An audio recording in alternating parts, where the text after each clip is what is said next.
Road જે છે એ છેલ્લા 3 વર્ષથી આવી રીતે ખોદેલો જ પડ્યો છે. એટલે નગરપાલિકા શું વિચારી રહી છે? અહીંયા કેટલાય ગામડાના લોકો અહીંયા જાય છે. હવે આજે 4 ગાડીઓ તૂટી છે. અહીંયા અમારા અરવિંદભાઈની ગાડી તૂટી છે.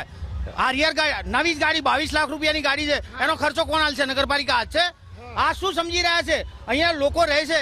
આ રસ્તાની કોઈ જેટલો ત્રાસ છે અહીંયા તો બધાને કમરના તકલીફો થઈ ગઈ. મારી મિસિસને કમરની તકલીફ થઈ છે. હાલ 2 થી 3 લાખ રૂપિયાના ખર્ચામાં છું હું. અને અહીંયા બધા ઓફિસર કક્ષાના માણસો રહે છે. આ લોકો નગરપાલિકાનું નધણિયાતું છે. અહીંયા કોઈ વહીવટ જેવું લાગતું જ નથી ને ભાઈ. આ ભાજપ સરકાર કહે કે ભાઈ અમે કેટલા વિકાસ કર્યો. આવો વિકાસ કર્યો છે? આ જ્યાં જુઓ તો ખાડા, જ્યાં જુઓ તો કચરો.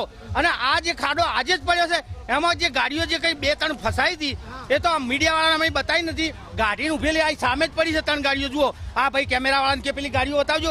એ